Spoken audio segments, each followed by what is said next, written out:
Hello, I'm Soma, and I'm going to show you how to make your kick drum more present in the mix and maybe a little bit more punchy. So first, here's just my kick. Then I'm going to add an EQ8 just to cut off some of the muddy, low sub frequencies.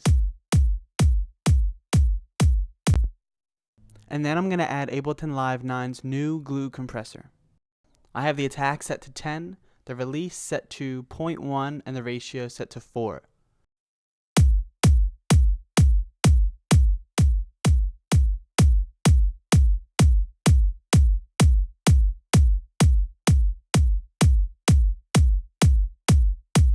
And I bring the threshold up so it's compressing around 3 decibels. A lot of the songs I use this on have the same settings, and the only thing that's really changed is the threshold. Lastly, I use either sausage fattener or a limiter.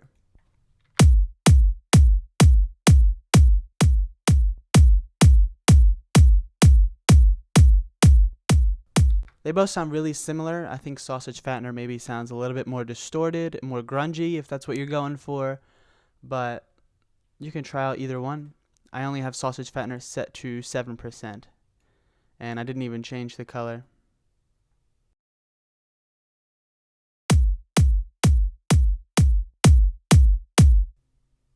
Another good tip is to use sidechain compression so that every time the kick hits, it turns down other instruments.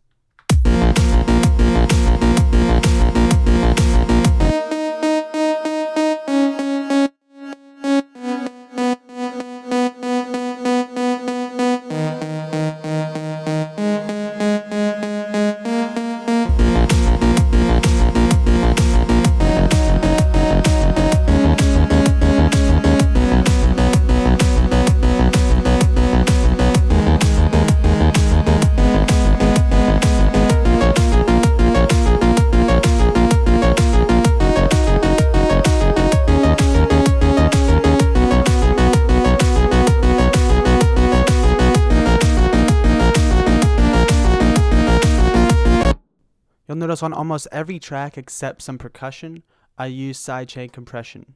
Even if it's just a little bit with a fast release happening for a very small period of time, it still helps the kick come out in your mix without having to turn it up even louder. If you're unfamiliar with sidechain compression, I have other videos explaining what it is. So just follow these tips and message me if you have any other questions, problems, or issues. And as always, thanks everyone for watching.